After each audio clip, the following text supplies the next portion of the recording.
তো আপনার কাছে ৫ থেকে ৬ লক্ষ টাকা আছে, আপনি উদ্যোক্তা হবেন নাকি দেশের বাইরে আসবেন? শুরুতেই আপনার মাঝে যদি ৩ থেকে ৪টি গুণ থাকে, আপনি অবশ্যই উদ্যোক্তা হবেন। সেই গুণগুলো হলো পরিশ্রমী হতে হবে। আপনাকে শারীরিকভাবে, মানসিকভাবে পরিশ্রম করার মন মানসিকতা থাকতে হবে এবং ধৈর্যশীল হতে হবে এবং একজন ভালো মানুষ হতে হবে। এখন আপনি যে কোনো খাতে টাকা ইনভেস্ট করলেন, উদ্যোক্তা হলেন, আপনি যদি পরিশ্রমী না হন, তাহলে কিন্তু সেখান থেকে ভালো ফিডব্যাক পাবেন না বা সফলতার দিকে আপনি যাইতে পারবেন না, ব্যর্থ হয়ে যাবেন। যে মূলধন ইনভেস্ট করবেন সেটাও হারিয়ে ফেলবেন। এজন্য আপনাকে উদ্যোক্তা হতে হলে আগে পরিশ্রমী হতে হবে। যদি আপনার পরিশ্রমটি মানসিকভাবে পরিশ্রম করতে হয়, মানসিক পরিশ্রমী হতে হবে। যদি শারীরিকভাবে পরিশ্রম করতে হয়, তাহলে শারীরিকভাবে পরিশ্রম করার ক্ষমতা থাকতে হবে। ধৈর্যশীল তো অবশ্যই হতে হবে।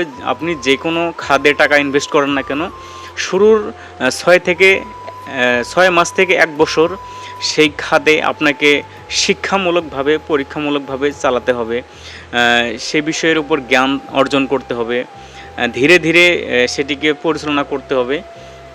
দিন শেষে, বছর শেষে তারপরে আপনি সেখান থেকে সফলতার আশা করবেন। এখন আপনি ইনভেস্ট আজকে করলেন, কালকে যদি সেখান থেকে ফিডব্যাক চান, তাহলে কিন্তু হবে না। এজন্য আপনাকে ধৈর্যশীল হতে হবে এবং ভালো মানুষ হতে হবে। আর একজন উদ্যোক্তা শুধু নিজের কর্মের ব্যবস্থা করে না, অন্য ১০ জনের কর্মের ব্যবস্থা করে। আপনাকে দিয়ে আরও ১০ জন ফ্যামিলি চলবে, এরকম একটা পরিবেশ কিন্তু সময়ের সাথে সাথে হয়ে যায়। আর একজন উদ্যোক্তা নিজেই নিজের চাকরি করে এবং এখানে জবাবদিহিতা করতে হয় না কাউকে।